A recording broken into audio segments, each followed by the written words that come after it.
You only need to invest $300 a month for 45 years, and with a 7% return rate, you can reach $1 million. For someone who's currently 20 years old, this can be a great option to secure a comfortable retirement. But what if you want to use the money earlier, or you're older, say 30, 40, or 50 years old? Does investing small amounts still make sense then? Let's look at the numbers.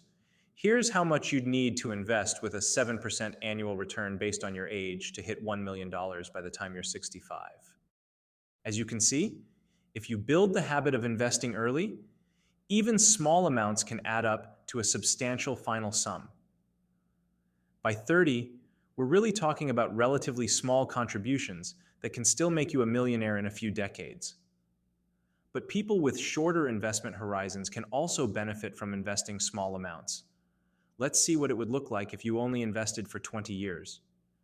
Assuming you invest $300 a month at 7% annually over those 2 decades, the total amount you'd contribute is $72,000, and your profit would be $84,000. Sure, the results aren't as impressive, but it's still a simple way to double your money.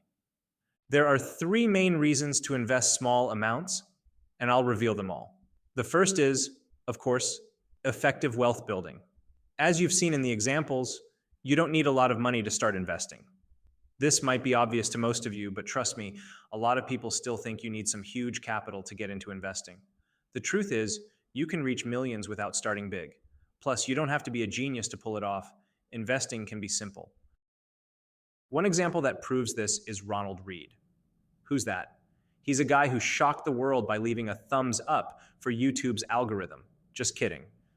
But seriously, despite having no formal education, Ronald built a fortune while working as a janitor.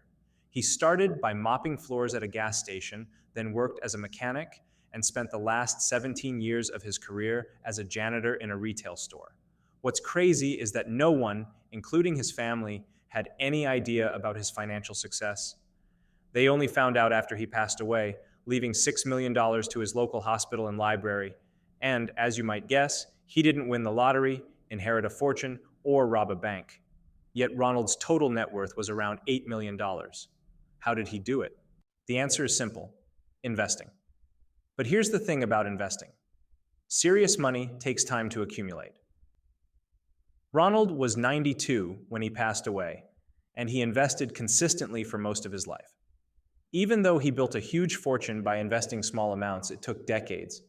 The takeaway here is that the earlier you start, the more you'll make, because your investment horizon is longer. That's why it's so important to start investing as early as possible to take advantage of the power of compound interest. Even if you don't have much to invest yet, don't wait for larger sums to start. Begin investing and let your investments grow over time. This brings us to the second reason for investing small amounts. It allows you to start early, but there's also a third reason. By starting with small amounts, you give yourself room to make mistakes at a low cost. A 50% loss on a $1,000 investment is $500. What would you think in that case? No big deal. I'll tighten the belt for a month or two and get back to where I was. But what if you had $1 million invested?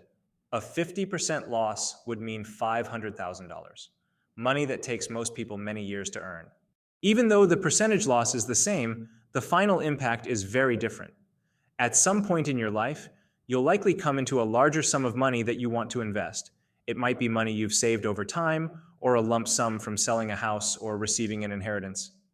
Investing it without the proper knowledge could result in losses like we just talked about.